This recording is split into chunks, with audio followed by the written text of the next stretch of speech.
आज के एपिसोड में हम सिर्फ आपको जानेंगे।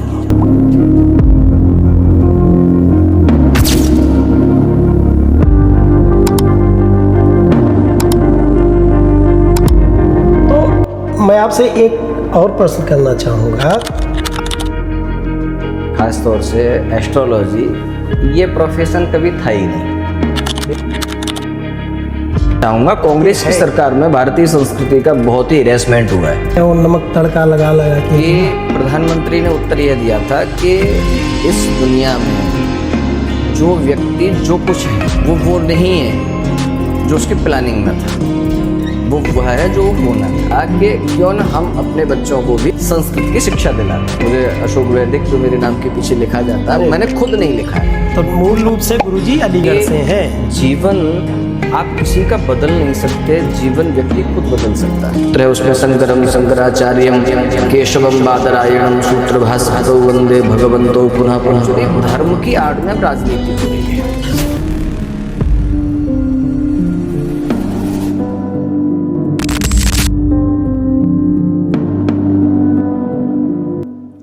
गुरुजी, आज आपको मेरा सादर प्रणाम। जैसा कि हमने पहला जो प्रश्नोत्तरी का कार्यक्रम शुरू किया था, तो संयोग बस वो आप यहीं से ही शुरुआत थी हमारी। तो हमारे जो व्यूअर्स थे उनकी बहुत ही रिक्वेस्ट हमारे पास आई। उनको ये था कि जब गुरुजी से आपकी भेंट हो तो हम लोगों से मार्गदर्शन के लिए गुरुजी से क्या कहते हैं कुछ शेयर करें। तो उसी क्रम में पहले तो आपका बहुत बहुत आभार कि आपने हमारे लिए समय निकाला। और आज थोड़ा सा हम व्यूअर्स को कुछ ऐसा देना चाहते हैं कि जो मतलब कोई ऐसी दुनिया का ना हो, वो सिर्फ आपको जाने। ठीक है, क्योंकि पिछली बार जब मैंने वीडियो शूट किया था और चैनल पे डाला तो लोगों ने बड़ा ही, एक तो आपका ऑरा बड़ा ही क्या कहते हैं लोगों को पसंद आया। हम लोगों के जो सोशल मीडिया पे तमाम तरीके की भ्रांतियां थी, आपने उसमें बहुत ही अच्छी तरीके से लोगों का मार्गदर्शन किया। और स्पेशली हमें कई लोगों ने जो सनातन धर्म को जानते हैं और अच्छी तरीके से उसको गहन अध्ययन कर चुके हैं सनातन धर्म का, उन्होंने भी बहुत सराहा कि आप लोग जो ये तमाम तरीके की भ्रांतियां हैं उस पे इस तरीके का काम कर रहे हैं, लोगों को जागरूक कर रहे हैं। जी। तो उसमें हम ये चाहेंगे कि आप निरंतर ऐसे ही हम लोगों का मार्गदर्शन करें। तो आज कुछ सवाल हमारे रहेंगे, उससे भी रिलेटेड रहेंगे जो भ्रांतियां हैं। लेकिन सबसे पहले आज के एपिसोड में हम सिर्फ आपको जानेंगे। ठीक है कि जो हमारे सामने ये प्रतिमूर्ति बैठी है जी वो आखिर है क्या। ठीक है। और क्योंकि कोई बालक पैदा होता है तो वो ये नहीं सोचता है कि हमें आगे जाके क्या करना है, क्या होगा, क्या बनेगा। वैसे ही खेलता है जैसे सब खेलते हैं। उस टाइम आप भी बालक ही रहे होंगे। तो लोग सोचते हैं कि भाई हम बड़े होंगे तो डॉक्टर बनेंगे, इंजीनियर बनेंगे या कोई और बड़ा ऐसा काम करेंगे, कोई ब्यूरोक्रेट बनना चाहता है। तो आप इस मार्गी में कैसे क्या कहते हैं, आपका आया कोई ऐसी प्रेरणा जो आपको प्रेरणा दी हो कि हमें नहीं इस वाले क्या कहते हैं प्रोफेशन में आना चाहिए। और बहुत इसमें कुछ लोगों का तो मैं देख रहा हूँ गुरुजी स्कोप समझ के आए हैं जी। ठीक है ना।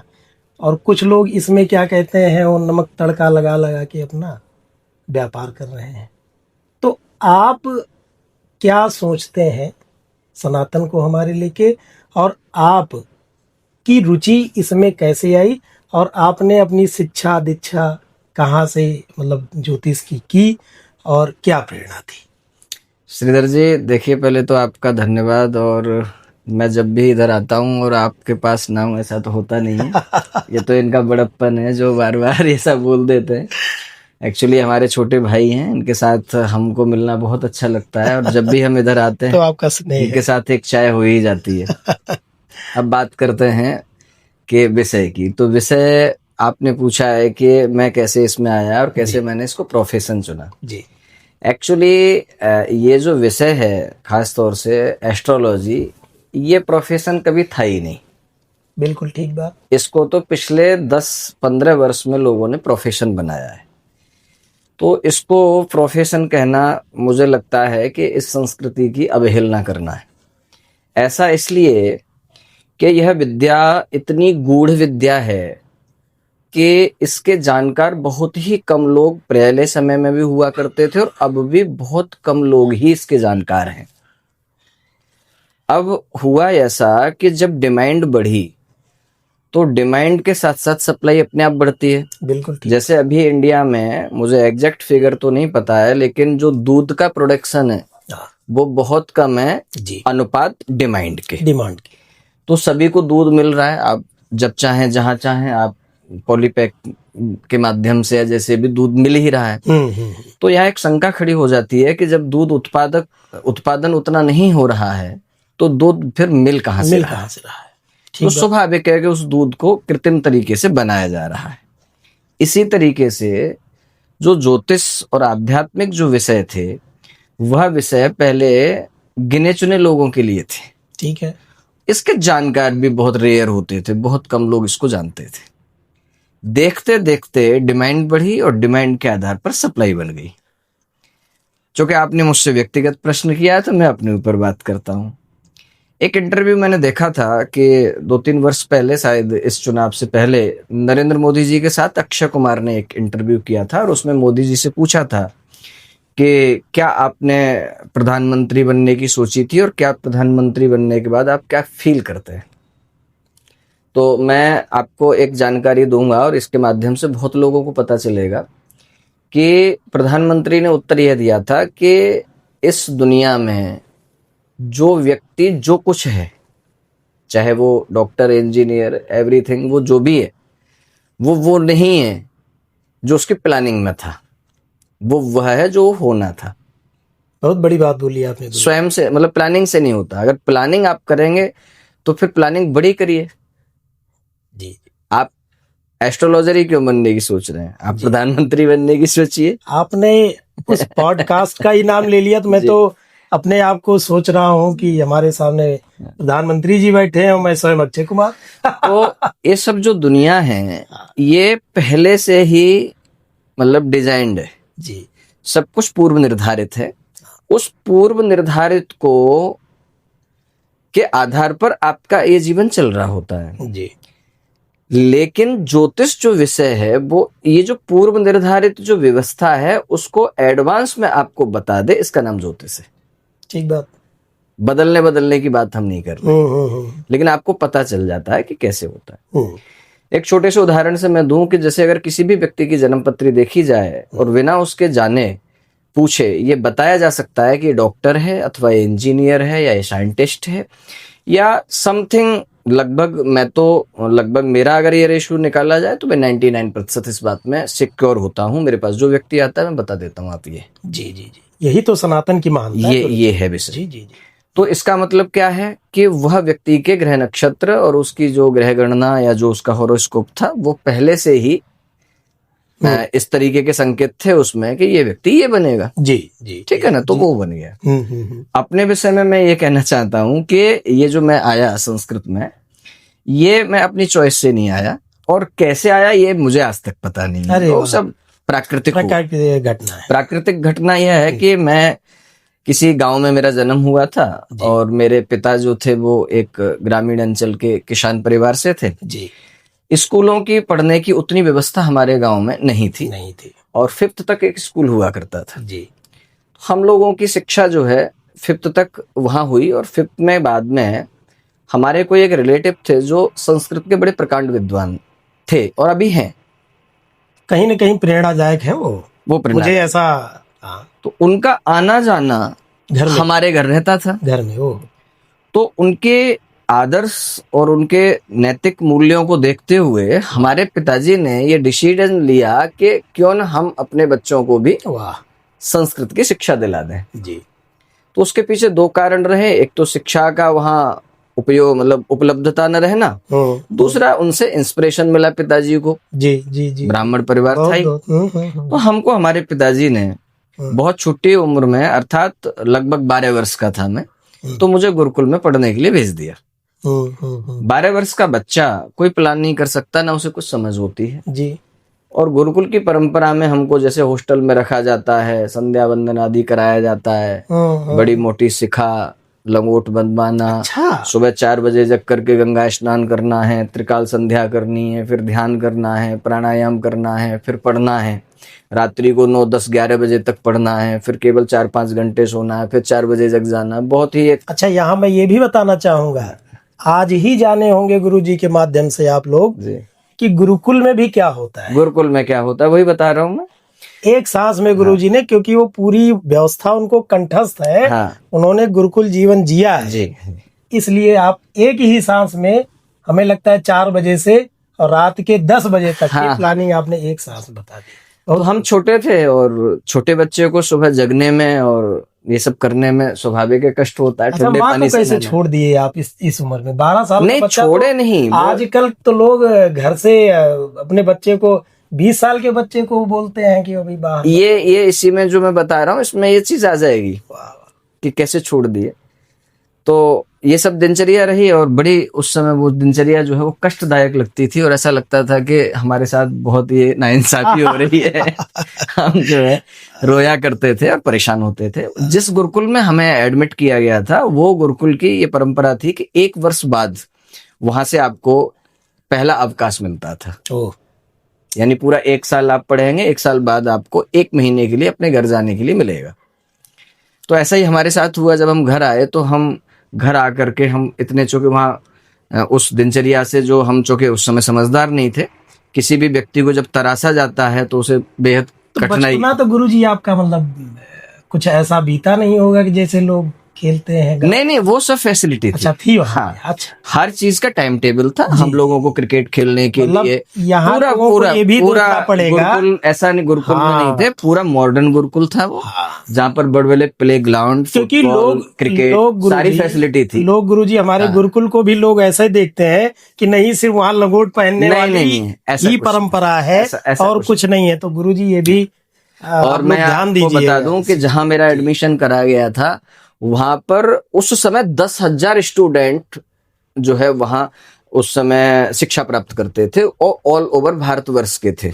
और वो जगह थी ये जो नोएडा में, अब भंगेल नाम की एक जगह है, वहां पर महर्षि महेश योगी की एक यूनिवर्सिटी थी। हाँ, उसमें ये मैं भंगेल बता रहा हूं, के पास। भंगेल के जी पास। जी जी। तो बहुत बड़ा एक जो है स्टाफ था जिसमें 2-2.5 हजार सिक्योरिटी, 4-5 हजार टीचर्स, उसके अलावा और तमाम जो है बहुत सारे लोग उस व्यवस्था को संभालने वाले, भोजन व्यवस्था को संभालने वाले। आप कल्पना कर सकते हैं कि 10,000 व्यक्ति को रेजिडेंशियल बच्चों को रखना बताइए एक बहुत बड़ी व्यवस्था होती है। तो यहाँ मैं ये कहना चाहूंगा कि जो लोग महर्षि महेश योगी के बारे में जानते हैं वो जानते होंगे कि उन्होंने देश के लिए क्या किया है और सनातन संस्कृति के लिए क्या किया है जी। हम लोग वहां से जब घर आ गए, अब घर आ गए तो घर आकर के हमने अपना पिताजी को फैसला सुना दिया कि अब हम वहां नहीं जाएंगे। स्वाभाविक था। एक्सक्यूज में जो कारण हमारे पिताजी ने पूछा तो हमने कहा कि हमें वहां टीवी देखने को नहीं मिलता। हमारे पिताजी जो है बेहद गंभीर और बहुत ही जिसे कहते हैं साधुता वाले और बहुत ही उत्तम कोटि के ब्राह्मणत्व था उनके अंदर। तो तत्काल किसी चीज का जवाब नहीं देते थे। उन्होंने हमको कुछ नहीं कहा और हमको आराम से रहने दिया। धीरे धीरे करके वो जो हमारी नाराजगी थी वो 1 महीना होते होते कम हो गई और फिर वो समय आ गया कि अब हमको दोबारा जाना है। हमारे पिताजी ने हमसे पूछा कि हम टीवी नहीं देख पाते हैं, तो हमारे पिताजी ने हमें ऐसे ही, क्योंकि उस समय ब्लैक एंड व्हाइट टीवी होते थे और बहुत ही कोई रईस आदमी होता था उसके अंदर पोर्टेबल टीवी, रंगीन टीवी होता था, वो भी कोई खास क्वालिटी उसकी नहीं होती थी। आजकल तो 4K 8K तमाम तरीके। हम लोग भी उसी परिवेश से रहे हैं, तो हमारे तरीके से हमारे पिताजी ने हमको कहा कि जब आप बड़े हो जाएंगे तो बहुत बड़े बड़े टीवी आया करेंगे और आप उसमें टीवी देखा करना। उन्होंने हमें बच्चे के तरीके से समझा के और भेज दिया। जी। फिर नेक्स्ट ईयर आना हुआ तो फिर अब जो कष्ट की जो सीमा थी वो थोड़ी सी घट गई, कम हो गई थी। थोड़े हम समझदार हो गए थे, थोड़ा सा पेशेंस आ गया था अंदर से। माता पिता की जो याद आती थी वो भी थोड़ी कम हो गई। और वहां से भी लगाव हो गया होगा। हाँ, थोड़ा बहुत लगाव हो गया, बच्चों से दोस्ती हो जाती है, फिर आदत पड़ जाती है। फिर हमारे पिताजी ने हमको अगली बार कहा कि देखो जीवन में हमको इतना समझ में आ गया था कि हम क्या शिक्षा ले रहे हैं। तो उस समय कांग्रेस की सरकार हुआ करती थी और शायद राजीव गांधी प्रधानमंत्री हुआ करते थे। और मैं यहाँ कहना चाहूंगा कांग्रेस की सरकार में भारतीय संस्कृति का बहुत ही हैरेसमेंट हुआ है, ये मैं अब बता रहा हूँ आपको। तो हमको भी ऐसा लगता था कि हमको ऐसी एजुकेशन दिलाई जा रही है जो बहुत ज्यादा यूजेबल नहीं रहेगी आगे चल के। तो हमने अपने पिताजी से कहा कि ये हमको जो आप पढ़ा रहे हो, हाँ, क्योंकि उसी टाइम कंप्यूटर और इंजीनियरों के सोचे होंगे कि ये तो हम कहीं न कहीं बहुत पीछे हो गए। बहुत पीछे हैं, लोग तो फटाफट चलाएंगे और हम अभी भी उसी कागज कलम में फंसे। हमारे पिताजी ने हमको एक बात कही, जो बात आज भी मैं उसको ढेर सारी जगह कहता हूँ। वो बात कही उन्होंने कि शिक्षा कोई भी हो, लेकिन यदि शिक्षा उत्तम कोटि की है तो वो कामयाब है, कारगर शिक्षा है।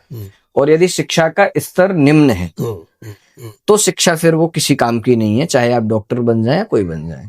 ये बात हमारे दिमाग में आ गई, अच्छे से बैठ गई।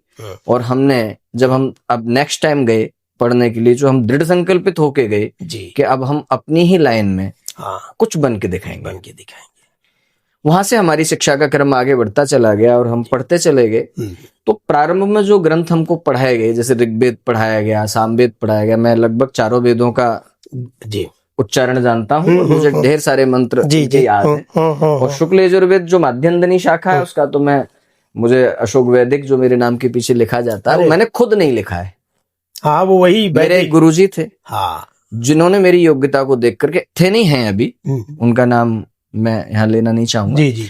उन्होंने मेरी योग्यता को देखते हुए मुझे वेद पाठी शब्द रखा और वेद पाठी से धीरे धीरे वो कन्वर्ट होके वैदिक कर लिया। मैंने थोड़ा उसे पढ़ा लिखा कर लिया, संशोधित कर लिया। आज बहुत कुछ आपके बारे में जाने होंगे। और तो कुछ लोग ये नहीं समझ पाते कि अशोक वैदिक क्या मतलब है। तो वैदिक का मतलब जो वेद का जानकार है, या जो वेद का पाठ करता है, या जो वैदिक परंपरा का निर्वहन करता है। बहुत बड़ी ये सोच है, बहुत बड़ी सोच है। तो बहुत अच्छा आपने बताया, आपने अपने जो कैसे बने, क्या आया और कैसे गुरुकुल से लोग निकलते हैं और मेरे सामने क्या बन के निकलते हैं। फिर पढ़ाई जो है श्रीधर जी चलती रही। जी। तो पढ़ाई में जब हमको एप्रिसिएशन मिलने लगा, अच्छा, जैसे हम प्रतियोगिताओं में जाने लगे, तो वहां जो सम्मान हमको मिला और जो शाबाशी मिलती थी, उससे और ज्यादा हमको अच्छा लगता था। हम तो और मेहनत करते थे। उस टाइम भी रहे होंगे। मैं उच्चारण मेरा बहुत अच्छा था। वक्ता एक्चुअली समझदारी से बनता है व्यक्ति, जो कि उस बोलने की एक समझ चाहिए। उस समय समझ नहीं थी, लेकिन मतलब मेमोरी बहुत अच्छी। कहीं से कोई मंत्र पूछिए, कोई श्लोक पूछिए, गीता भागवत सब कंठस्थ।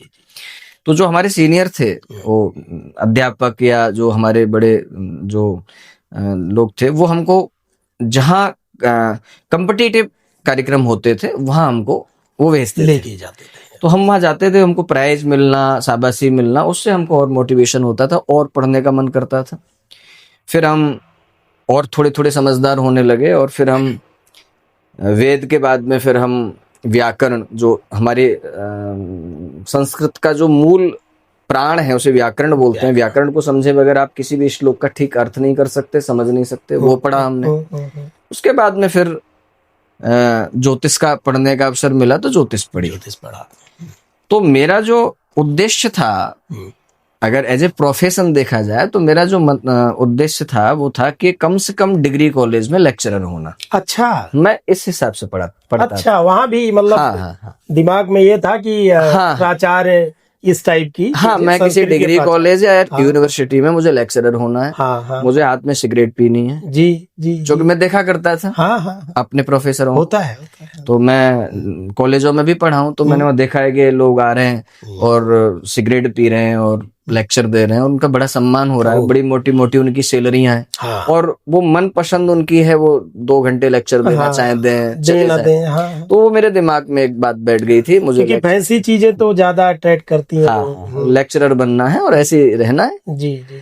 तो प्रारंभ में जब मैं थोड़ा सा बड़ा हो गया, तो बड़ा होने पर मुझे सबसे पहले संस्कृत विद्यालयों में अध्यापक बनने का अवसर मिला और मैं 6 वर्ष तक संस्कृत विद्यालयों में अपनी पढ़ाई के साथ साथ अध्यापक भी रहा। अच्छा।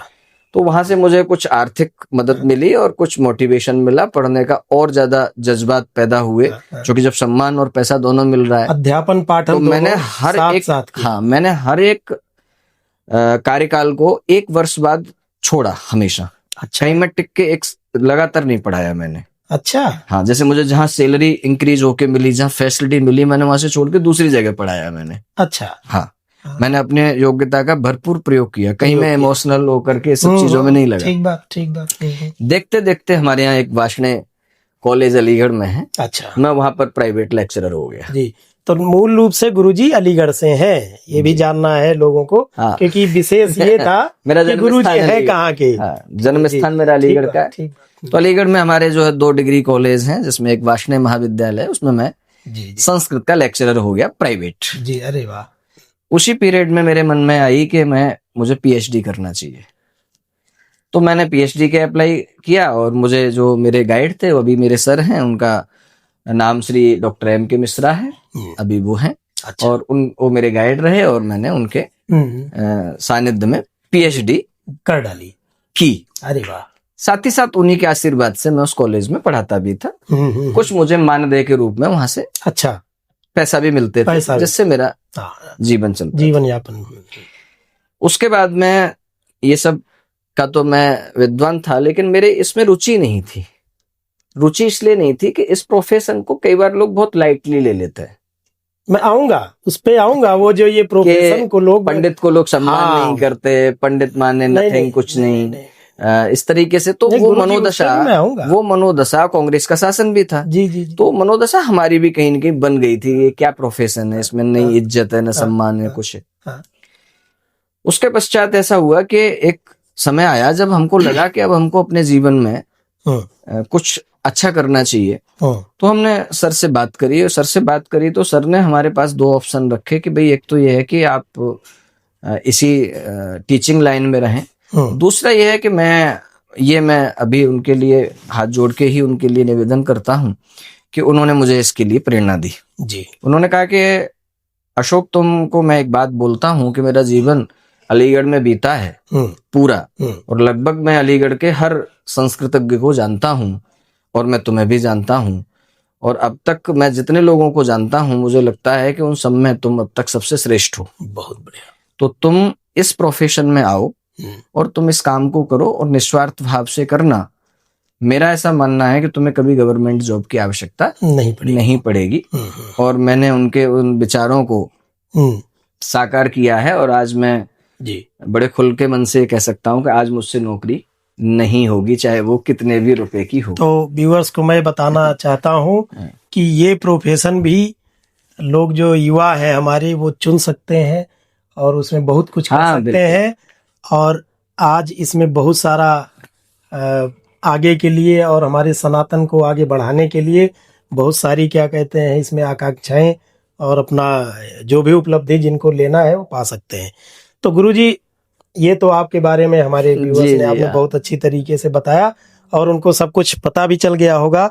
अब मैं आपसे ये जानना चाहता हूँ कि आप इस प्रोफेशन में आ गए हैं, जैसा आपने बोला कि इस प्रोफेशन को लोगों ने बड़ा निम्न कोटि का कर दिया है, ठीक है। लेकिन जब अब मैं देखता हूं कि आप जैसे लोग जो कि 20 सालों से, या मैं मानूं 25 सालों से उस सनातन को जिया है आपने, उस, क्या कहते हैं, पद्धति को स्वीकारा है, और आप यहाँ आ गए हैं, तो मैं आपसे एक और प्रश्न करना चाहूँगा। आजकल जो इस चीज को निम्न कोटि का समझते हैं, एक तो वो, दूसरे जो इसको बिजनेस की तरीके से हमारे इसी प्लेटफॉर्म पे पेश कर रहे हैं जी। आप ऐसा क्या आपका लक्ष्य है कि जो उन लोगों के बीच में कुछ ऐसा सामंजस्य बनाएंगे, या अपने सनातन को, जो हमारा मूल सनातन है, जिसको मैं बहुत ज्यादा तो मतलब नहीं पढ़ा, अभी पढ़ने की कोशिश कर रहा हूँ सनातन को, और मैं बहुत सनातनी हूँ, अपने आप को मानता हूँ। तो क्या ऐसा करेंगे जो सनातन हमारा, क्या कहते हैं, आपका अगर मैं बात करूं आगे 10 साल का या जो 5 साल का, आपने कुछ ऐसा लक्ष्य रखा होगा सनातन के लिए, ऐसा क्या करेंगे कि जो लोग नहीं कर पा रहे हैं? देखो, ऐसा है, इसमें अभी जैसे क्या है, इस प्रोफेशन में 3 कैटेगरी है। एक कैटेगरी है जो बहुत प्रारंभिक है, और दूसरी जो कैटेगरी है वो है कि एकदम फुली प्रोफेशनल है जी। जैसे क्या है कि आप देखिएगा कि किसी चीज को डिस्प्ले करना, जी अगर किसी शोरूम में आप जाते हैं, अगर उसके बाहर दरवाजे पे कुछ अच्छे अच्छे डिस्प्ले अगर आपको दिखते हैं कपड़े वगैरह के, तो ग्राहक चला जाता है उसके अंदर। ठीक बात, ये एक नॉर्मल सी बात है। ठीक बात। तो ऐसे ही पिछले 10 वर्ष से जब से ये प्रोफेशन में बढ़ रहा है, ये प्रोफेशन घट नहीं रहा, बहुत हाई तक पहुंच रहे हैं लोग, है ना। तो इसमें कुछ लोग ऐसे आए जो बिजनेस माइंड के लोग हैं। ठीक। वो क्या हुआ, उन्होंने कुछ थोड़ा बहुत अध्ययन कर लिया, बेसिक चीजें सीख ली, और बेसिक चीजों को लेने के बाद उन्होंने पब्लिक की जो मेंटेलिटी है उसे समझा कि इनको चाहिए क्या। तो उन्होंने उस रूप को पब्लिक को देना प्रारंभ कर दिया, और पूरा जो उसका मूल स्वरूप था उसको जो है छिन्न भिन्न कर दिया। मैं आपको बताऊं, ज्योतिष का जो मूल सिद्धांत है, वो मूल सिद्धांत है कि आपका मन, आपकी बुद्धि, आपकी इंद्रियां, आपका चित्त और आपका अहंकार, यानी जो आपका इंटरनल जो मैकेनिज्म है, ठीक है, उसके बारे में आपको इंफॉर्मेट करने के लिए ज्योतिष शास्त्र है। ठीक। लेकिन इन लोगों ने इसका बाजारीकरण करके इसको इस रूप में साबित कर दिया कि आप ये करेंगे तो आपको ये मिलेगा और ये करेंगे तो ये मिलेगा। जी बिल्कुल। अब इन लोगों की भी इतनी गलती नहीं है। मैंने कहा ना, डिमांड तो सप्लाई, सप्लाई, ठीक बात है। जो लोगों को चाहिए वही दे रहे हो। अब लोगों आज व्यक्ति अपने वास्तविक स्वरूप में कोई फेरबदल नहीं करना चाह रहा है। वो चाह रहा है मुझे तत्काल रूप से जो उसकी इच्छा है वो पूर्ति हो जाए। अब इच्छा पूर्ति की स्थिति में जब आप लगेंगे तो आपको दिशाहीन किया जाएगा और आप भटकेंगे, स्वाभाविक है। तो अभी भी प्रत्येक चीज जो है वो मूल रूप में स्थापित है जी।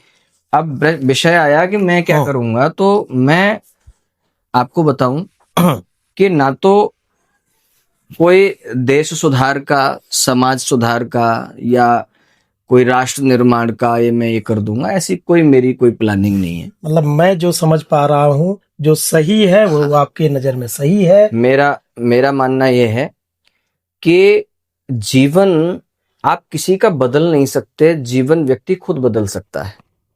आप उसे सलाह दे सकते हैं। बहुत गूढ़ बात बोल रहे हैं आप। जब तक आप वो खुद नहीं बदलेगा, आप उसका जीवन नहीं बदल सकते जी। अगर इस जीवन को बदलने की व्यवस्था चल रही है, तो हमारे यहाँ जब गुरु परंपरा एक स्तोत्र है, उसमें शंकरम शंकराचार्यम केशवम बादरायणम सूत्र भास्कृतौ वंदे भगवंतो पुनः पुनः। यानी जो हमारी ये जो गुरु परंपरा है ये भगवान विष्णु से जोड़ी गई है। यानी कहाँ से चल रही है? भगवान विष्णु से चल रही है, फिर आदि शंकराचार्य यहाँ तक चली आ रही है। तो धर्म की भारतवर्ष में कोई कमी तो रही नहीं है जी। इतने ऋषि, इतने मुनि, तो भारतवर्ष बदला क्यों नहीं? फिर भी आप बार बार गुलाम हो जाते हो। कोई भी आता था आपके ऊपर साम्राज्य स्थापित कर लेता था। और अभी भी आप जब इतना लंबा समय हुआ है, अगर चाइना की जो है ग्रोथ रेट देख लें और अपनी ग्रोथ रेट देख लें, तो उसमें बहुत बड़ा परिवर्तन है। चाइना कहाँ है, आप कहाँ हैं? ठीक बात। यहाँ दिक्कत क्या हो रही है कि व्यक्ति अपने जीवन में बैलेंस नहीं कर पा रहा है।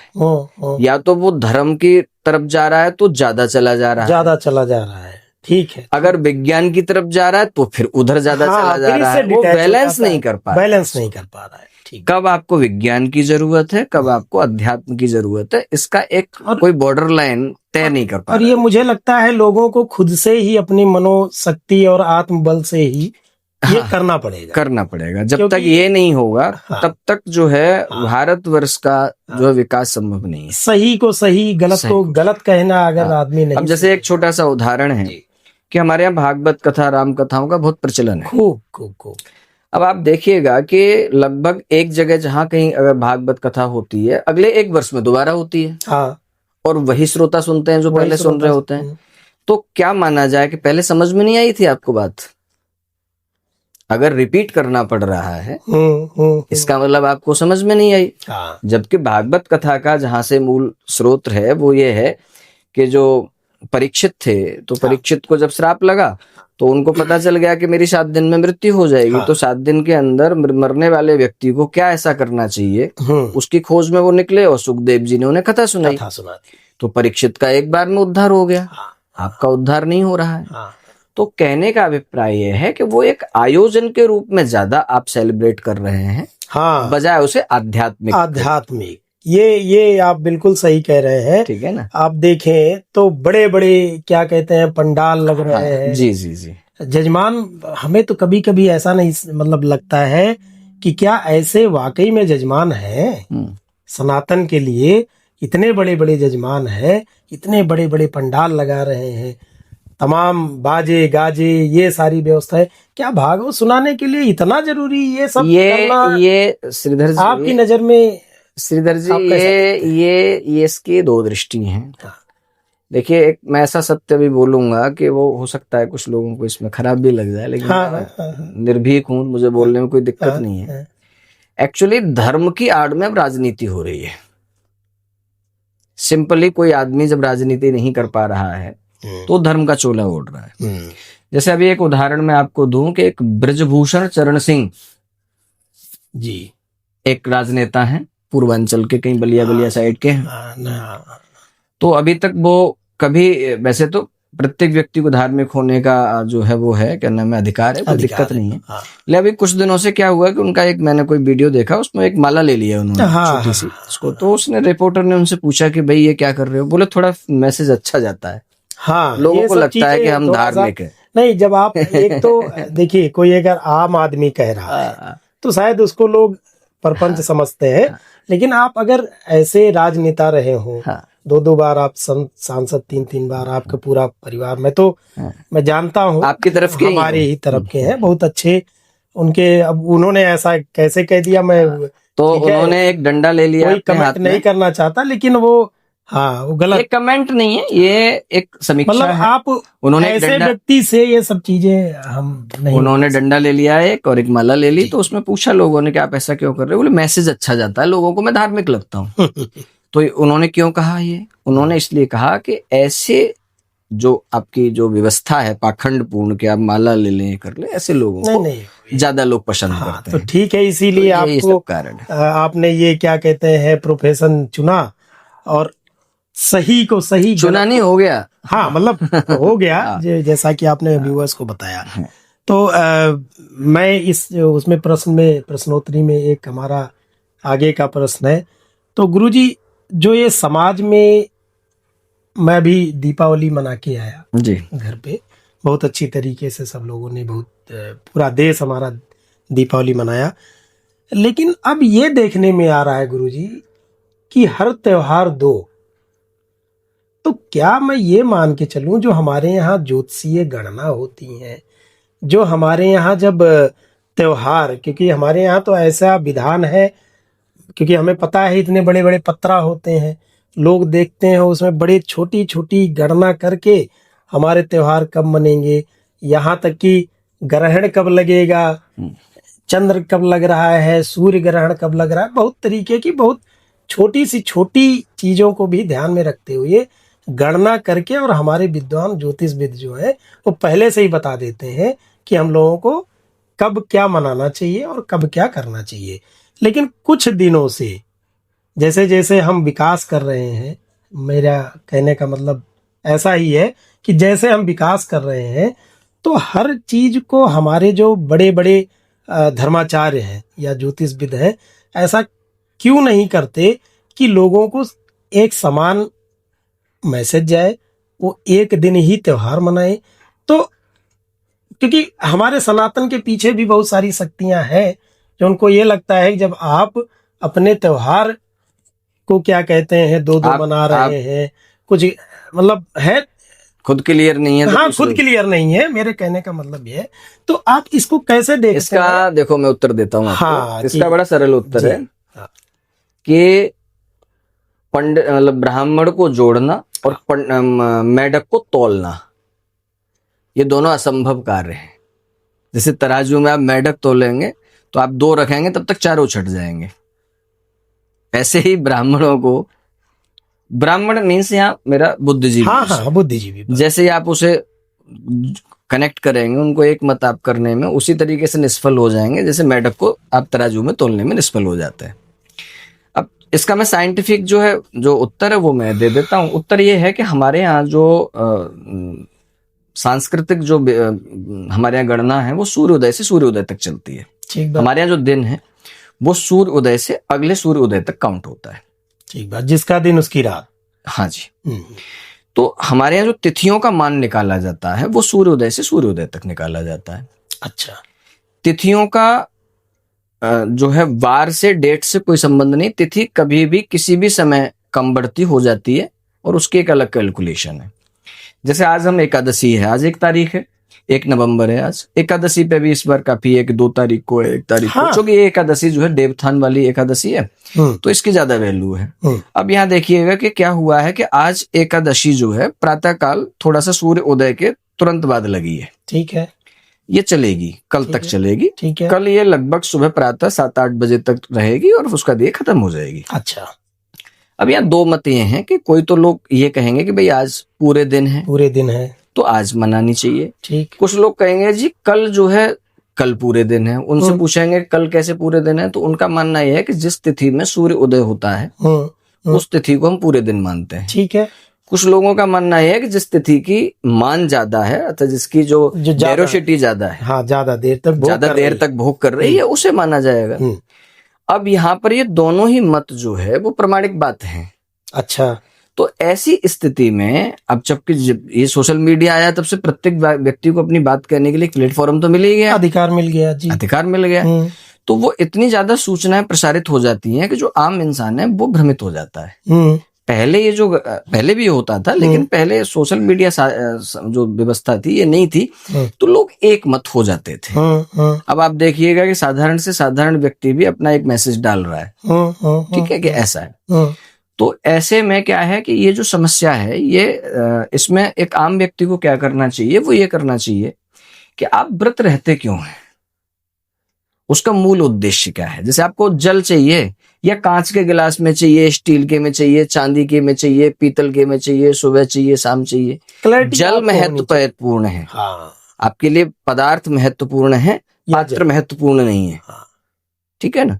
तो आपको व्रत रहना है, भगवान विष्णु की उपासना करनी है। एकादशी भारतवर्ष का बड़ा प्रचलित व्रत है ना। भगवान विष्णु और राम कृष्ण सबके जो अनुयायी होते हैं एकादशी रहता है। समस्या गुरुजी ये हो गई है, लोग अब पूजा करने का दावा ज्यादा पेश करते हैं, करते नहीं ये कारण है। हमने ये किया, हमारे यहाँ आज ये पूजा हुई, जी, इसका दिखावा ज्यादा है। तो व्रत रहने वाले लोगों को ऐसे जो है ना वो ये करना चाहिए कि अपनी जैसी उनकी सहमति बन जाए जी, 1 तारीख 2 तारीख, इससे कोई बहुत फर्क पड़ने वाला नहीं है।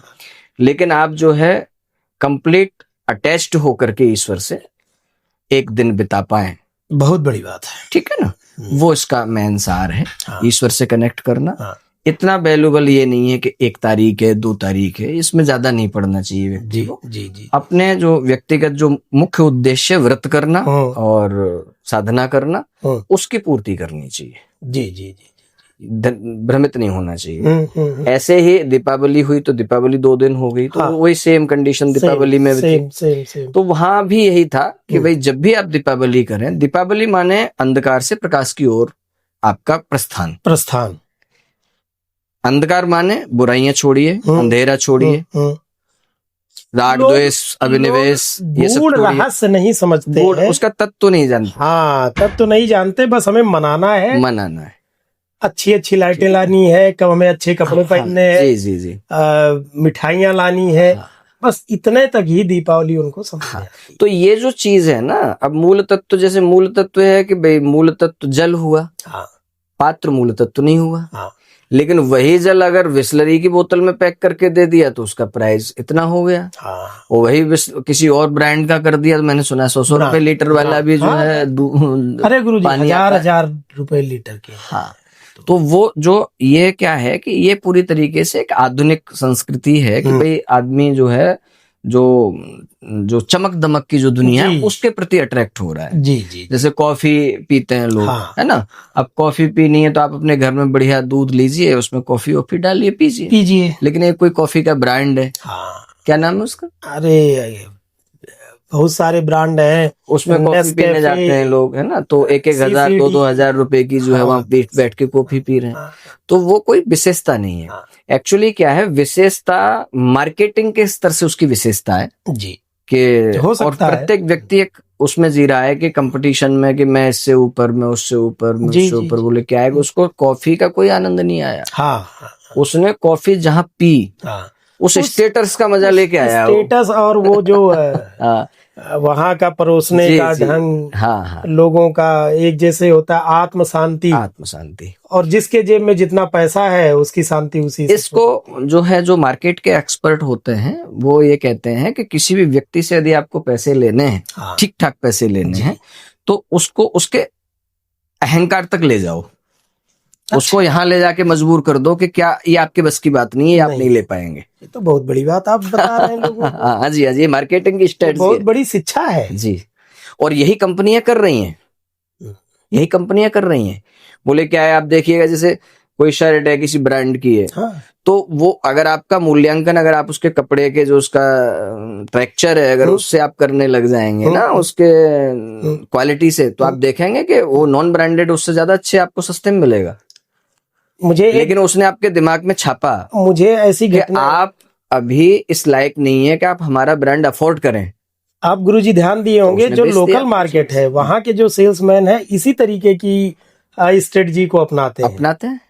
पहले वो कुछ बोलेंगे, हाँ, फिर वो कुछ बोलेंगे, फिर जब आप मुड़ के चलने को तैयार होंगे, हाँ, तो आपका वो अहंकार जो आपने बात बोली ना, हाँ, हाँ, उसको जरूर उसको ठेस पहुंचाते हैं, चुनौती देंगे, चुनौती पहुंचाते ताकि आप अपने अहंकार को फिर। और देखो, मैं यहाँ एक अच्छी बात बता देता हूँ। ये अच्छी बात ये है कि सभी लोगों का एक प्रश्न रहता है कि भाई हमको जीवन में सफल होना है।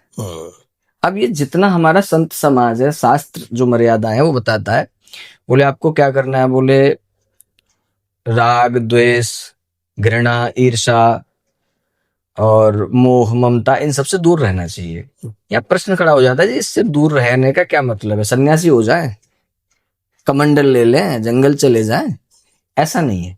इसका मतलब है कि इन तरीके, ये जो आपके अंदर जो ये पैरामीटर्स हैं, इन पैरामीटर्स पे आपका कंट्रोल हो जाए, ये है इसका मतलब। जैसे किसी ने आपको, अगर आपको चुनौती दी, अहंकार के शिखर पर लेके आया, तो आपको उसके मन की नहीं करनी, तभी उस समय भी यदि आप अपने आप पर कंट्रोल रख पा रहे हैं, तो आप फिर वहां से आपकी जो है विजय यात्रा शुरू होती है। जैसे आप देखिएगा, ना तुच्छ सा व्यक्ति प्रधानमंत्री को गाली दे जाता है जी, ये तो फैशन बन गया है कि नहीं। अब आप देखिए, यहाँ ये सीखने की जरूरत है, तो क्या प्रधानमंत्री को उसके खिलाफ एक्शन लेना चाहिए?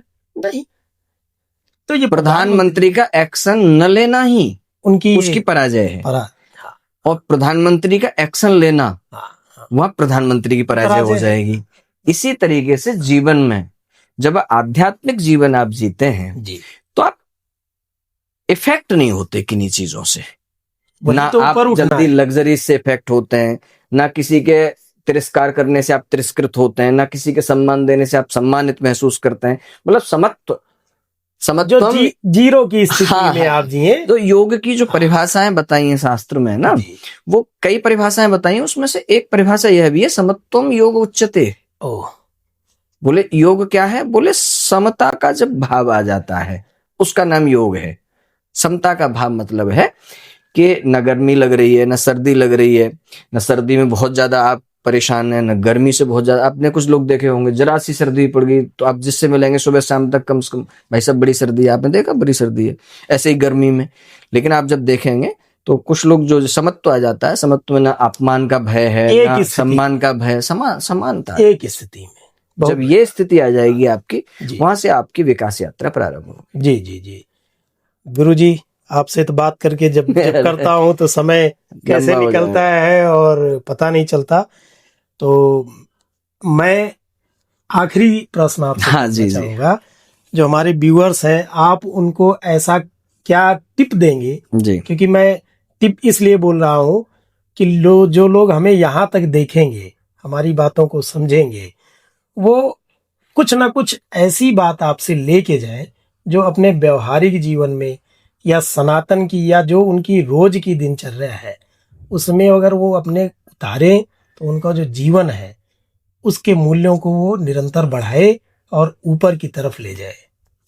देखिए, मैं छोटे से संदेश में सभी श्रोताओं से निवेदन करूंगा, और यहाँ एक निवेदन और करूंगा कि कुछ लोगों की मुझसे शिकायत है कि ना मैं लाइक करने के लिए बोलता हूँ ना सब्सक्राइब करने के लिए बोलता हूँ। नहीं तो मैं इसमें आपसे सबसे निवेदन करता हूँ, आप सब लोग ही हमको आगे बढ़ा सकते हैं। आपके सहयोग से ही हम आगे और कुछ बोल पाएंगे और हमें कुछ प्रेरणा करने की प्रेरणा मिलेगी। तो जरूर आपका हम सिर्फ हमको चाहिए, अपना काम करेंगे जी। और आज की डेट में मुझे ऐसा लगता है जो यहाँ तक हमें देखेगा वो अपना प्यार जरूर देगा, जरूर ऐसी आशा है। तो यहाँ जो अभी हम इसको जो अभी हमने लास्ट में जो बात बोली, इसी को हम जो है यहाँ ठीक से कर देते हैं जी कि हमारा बहुत महत्वपूर्ण बात, और बहुत साइंटिफिकली तरीके से बताता हूं कि किसी भी एक व्यवस्था का, एक किसी वर्ग विशेष का या व्यवस्था विशेष का यदि आप कोई परिमाण निकालते हैं, उसका एक पूरा पैरामीटर्स अगर आप निकालते हैं, तो उसके सेंटर में आपको कुछ रखना पड़ेगा। सेंटर कुछ न कुछ होना अनिवार्य होगा, तभी आप किसी चीज का नाप तोल कर सकते हैं, वरना आप नहीं कर पाएंगे। ये इंजीनियरिंग के जो छात्र होंगे वो समझ रहे हैं। हाँ, मैं इसीलिए मैं बिल्कुल को रिलेट कर पा रहा हूँ। तो ऐसे ही आपकी जो विकास यात्रा प्रारंभ होती है, उसमें जो पैरामीटर्स हैं निकालने के लिए, उसमें जो मुख्य जो सेंटर है वो आप हैं। तो पहले आपको सेंटर को ठीक करना पड़ेगा, तब आप वहां से किसी भी वस्तु विषय की दूरी तय कर पाएंगे। नहीं तो आप नहीं कर पाएंगे। बहुत बड़ी बात है। ज्यादातर लोगों के साथ क्या होता है कि वह बिल्कुल भी आत्मविश्लेषण किए बगैर और पर विश्लेषण में लगे हुए हैं, दूसरों का आकलन ज्यादा कर रहे हैं। तो आप अपना खुद का 10 मिनट 20 मिनट जैसा टाइम हो और जो भी आपका मार्ग हो, अगर आप भजनानंदी हैं, योगाचार्य हैं, किसी भी आध्यात्मिक रास्ते के आप है या अनुगामी है, अपना जिस किसी रास्ते से आप चल रहे हैं, मैं आपको कहूंगा कि आधा घंटे 10 मिनट 15 मिनट आपको आंख बंद करके बैठ के अपना स्वयं का मूल्यांकन जरूर करना चाहिए 24 घंटे में एक बार। जी, उस मूल्यांकन में आपको दो चीजें करनी है कि आपने 24 घंटे में क्या कुछ अपने आप के साथ एडिशनल जोड़ा, और क्या आपकी जो पुरानी अवस्था थी जो उसमें से क्या घटा, क्या कम किया। क्या पिछले 24 घंटे में आपने किसी से बदतमीजी से बोले, कोई गाली आपके मुंह से निकली, कोई अपशब्द आपके मुंह से निकला, कोई गलती हुई, उसका मूल्यांकन करना है। प्लस 24 घंटे में आपको ये देखना है कि पिछले 24 घंटे में नया ऐड क्या किया मैंने अपने जीवन में, सीखा क्या कोई मैंने कुछ सुधार किया अपने जीवन में। जी, तो जब आप इस तरीके से अपना मूल्यांकन करने लग जाएंगे जी, तो धीरे धीरे करके आप देखेंगे कि आपकी जो पर्सनैलिटी है धीरे धीरे, है ना जी, तो इंग्लिश का वर्ड है पर्सनैलिटी डेवलपमेंट, ठीक। लेकिन ये कंप्लीट जो है, हालांकि इसका जो पर्यायवाची शब्द है वो व्यक्तित्व विकास, लेकिन अगर इसको सही पैरामीटर्स पर अगर देखें तो व्यक्तित्व विकास और पर्सनैलिटी डेवलपमेंट आपस में एक्यूरेट नहीं बैठ पाते हैं। क्योंकि जो मॉडर्न साइंस है उसने पर्सनैलिटी डेवलपमेंट को आपके ड्रेस कोड से, आपके हेयर स्टाइल से, आपकी ज्यादा से ज्यादा आपकी लैंग्वेज से जोड़ करके खत्म कर दिया। जहां के लिए आपकी नीड है वहां तक वो नहीं उतना फिट करेगा वो। लेकिन व्यक्तित्व विकास माने एक तो प्रत्यय जहां लगाया जाता है, व्याकरण की बात बता रहा हूं आपको, एक हमारे यहाँ संस्कृत में प्रत्यय चलते हैं, तो उसमें जहां इक्त्वा प्रत्यय लगा जाता है वहां बाह्य जो है अर्थ को छोड़ करके गूढ़ार्थ प्रदर्शित करता है वो। तो व्यक्ति माने एक पर्सन और व्यक्तित्व माने उसके अंदर रहने वाला जीवात्मा। तो व्यक्तित्व माने, जब व्यक्तित्व विकास की मतलब होता है कि आप अपने जो सोल है, अपने स्व आत्मा के लिए जो विकास है, उसका नाम व्यक्तित्व विकास है। ना कि अच्छे कपड़े लत्ते पहन लेना या अच्छे से साजो सज्जा कर लेना, उसका नाम पर्सनैलिटी डेवलपमेंट हो सकता है। मैं व्यूअर्स से अपने यही कहना चाहूंगा कि गुरु जी ने जो मंत्र दिया है वो है अपना मूल्यांकन करें और अपना अवलोकन करें, धीरे धीरे अपना जीवन और ऊपर उठाएं। हम लोग ऐसे ही निरंतर प्रयास करते रहेंगे कि जो ये भ्रांतियां हैं सनातन को लेके या समाज को लेके, ऐसे ही हम गुरु जी का मार्गदर्शन लेते रहेंगे और आप लोगों तक पहुंचाते रहेंगे। आपसे यही अनुरोध है कि इस वीडियो को पूरा देखें और समझें और अवलोकन जरूर करें और सपोर्ट भी करें। और सपोर्ट करें, और गुरु जी का आशीर्वाद ऐसे हम लोगों के ऊपर बनता रहेगा। और इसी के साथ आज वाला ये प्रश्नोत्तरी का जो प्रोग्राम है वो यहीं पे विराम देते हैं। गुरु जी आपका पुनः बहुत बहुत धन्यवाद। जय माई की। और आपका बहुत बहुत साधुवाद।